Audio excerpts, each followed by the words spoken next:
Okay. So this was. Are we on? Yeah. So this was my kind of little sort of dream structure that I drew up, right? And then this is my friend Peter Sandover, who's a real architect, and he made it that little bit more sensible, but the principle's still the same. And this is very close to what was built. We actually did lose, that the subterranean area here. That didn't happen, right? But I think the ground level just ended up being this, right? We didn't have this here, but this is basically what we have. So you can see what I was saying about going up through the aviary and then through this very, very enclosed area and then out onto these viewing terraces right up to the top.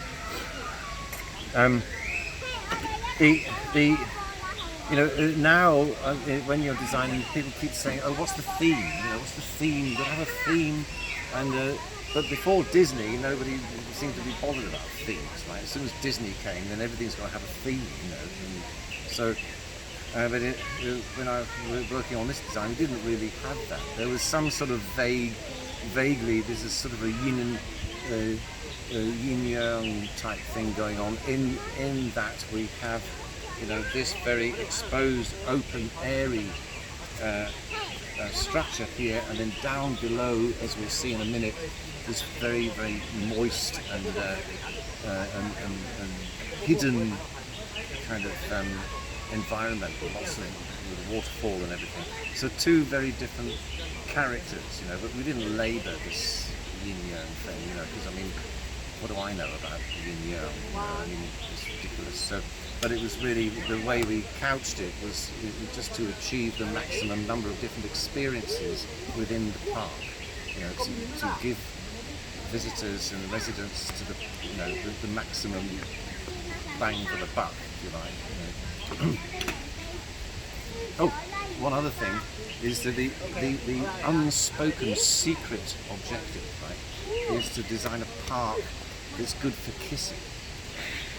So if you've got a park that's good for snogging and kissing, then it's got to actually, it turns out, as I found out, that actually, it's okay. It turns out that that kind of park is actually good for everything else as well. Right? So parks that are good for taking your loved one to for intimate moments, right, are also great parks for kids, and also great parks for elderly people and all kinds of people.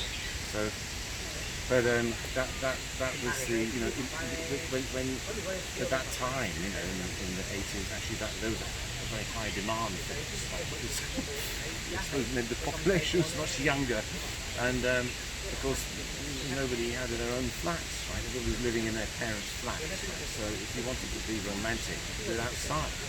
So building a park, is a highly romantic thing to do. And of course I wasn't able to say this in the formal presentation, but I can say it to you.